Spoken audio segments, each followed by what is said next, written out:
Have you ever wanted to build a castle? Not sure where or how to start? I will share my ideas, thought processes and techniques to give you the tools and confidence to build any castle you could imagine in Valheim. I'm Jamie, grab yourself a cup of tea and a packet of the good biscuits. Let's get building. Now, where should you place your castle? On top of a hill like this is always a pretty good idea. Ed Sheeran told me, good lad, he's done a few songs you know. Next it's time to get to work and chop down some of those trees. If you're in creative mode and you don't need the wood, a much quicker way is using the cheat sledgehammer. Be careful if you have any buildings in the area, as the radius of the destruction is pretty large, as you can see from the blue circle that emits from the point of impact. What I found in Valheim is the main limitations of any build is how high you can actually go. The aim here was to have the tallest part of the building around about in the middle. Without using any mods and to get this as high as possible, what I decided to do was raise the ground. This was actually for another reason also that will become apparent later on in the video. Using iron beams is always my go-to for framing out and judging the height on any build. They're great for doubling up as also reinforcement for stone and other types of wood. Some builders get great results by planning a lot of their builds out in advance. Personally, I'm more like the Joker, and do I really look like a guy with a plan? What I am using is the one reference image.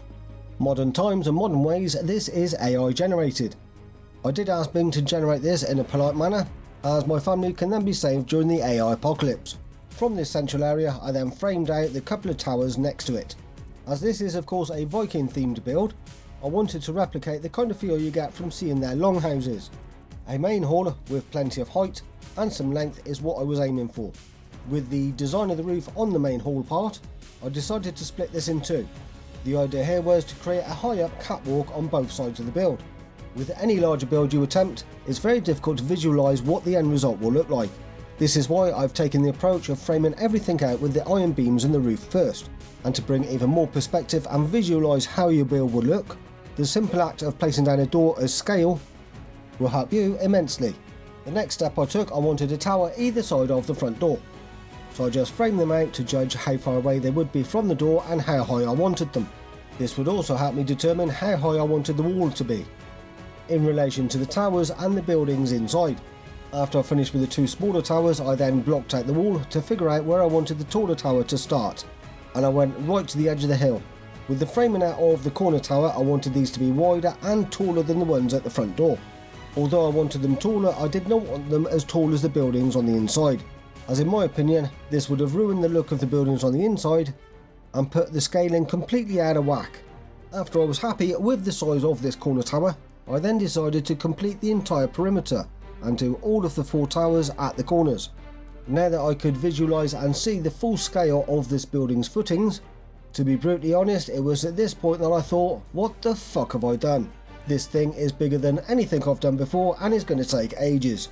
The main lesson I've learned and that I'd like to share with you on the larger builds is to try not to look at them as a whole, and to break everything down into stages and focus at one task at a time. I was not totally sure on what type of blocks I wanted to use for the castle walls.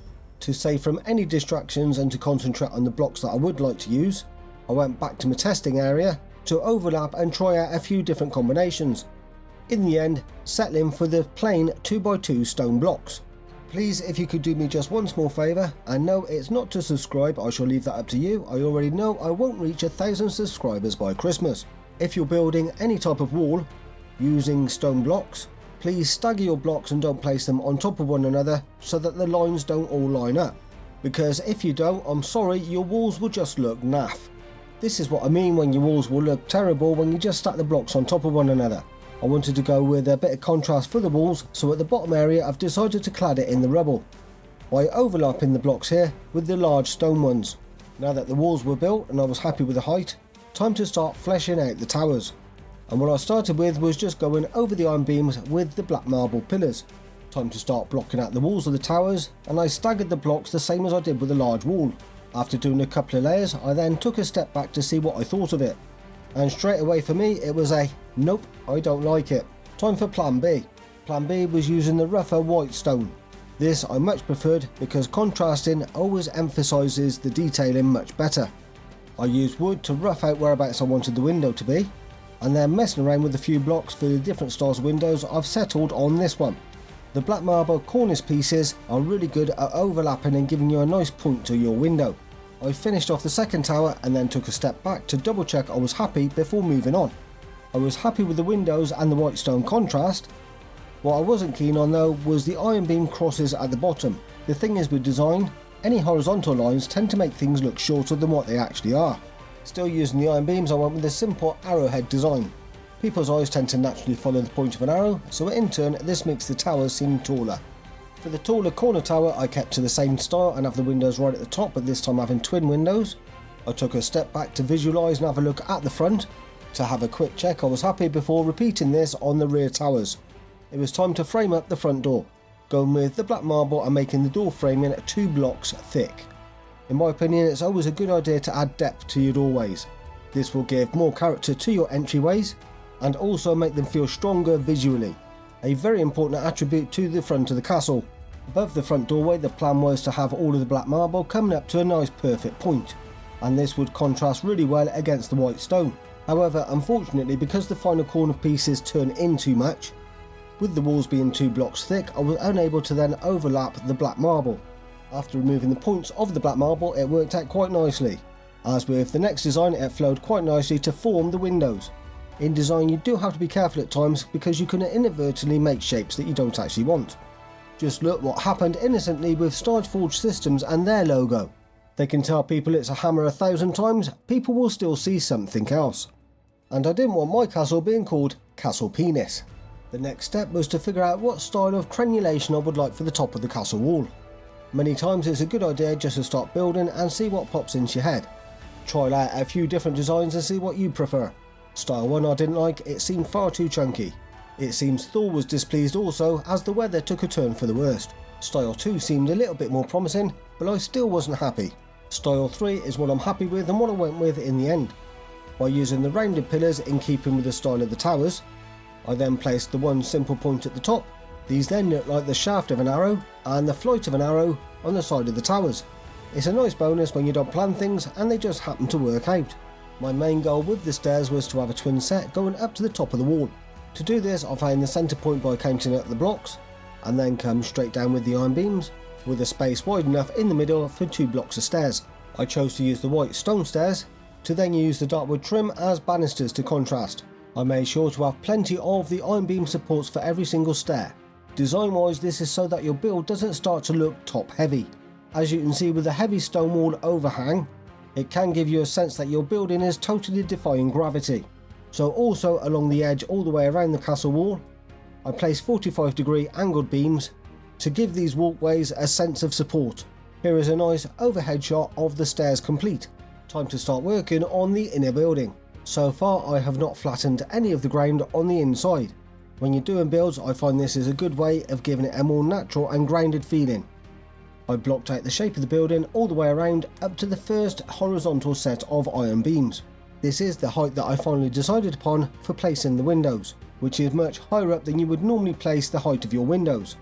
This is to give the build a more grandiose feel when you enter it. I went with 4 windows on each side, evenly spacing them with 1 block in between each window. This is because unlike the towers I didn't want the solid block of black marble, and chose to have this 1 spacing so that I could contrast with the white stone. The reason for the raised ground, as I mentioned much earlier on in the video, is for having a second level, which I blocked off using the plain stone flagstones as down below.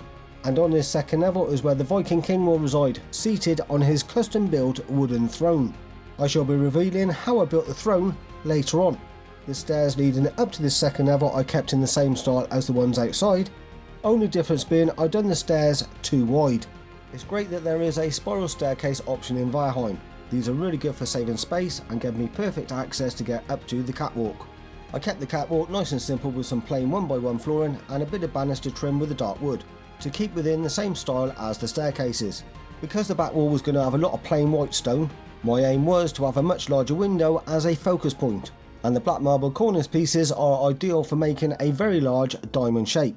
For building this shape, the first thing I done was with the first block have it slightly overlapping the white stone, so that it will overlap on both sides. The next piece I toggled until it was at the same height, and then just continuing with the same technique that I showed you with the front door earlier on, reinforcing any red parts with the iron beams for placing more of the white stone on top.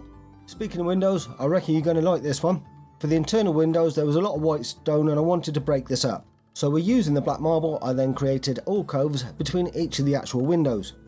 You may be wondering why I've destroyed a few of the stones on the floor. And the reason is, you can then create this. Pop down a flooring piece just below the height of the stone. And if you place one of your 2-meter beams about in the middle, and a vertical item stand at the top of each one. Then you can attach a certain core trophy and place armor racks in the center of each one.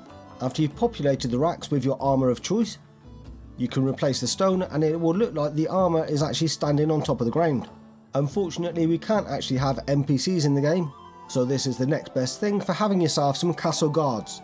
On top of the corner towers I'll put some dragon heads and some white banners to contrast very nicely with the black marble. I continued on with this same theme on the inside.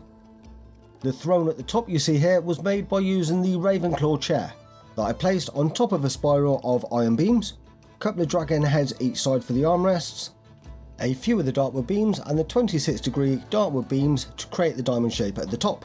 If you like this build and would like to see more in the future, then please subscribe. See you soon and take it easy.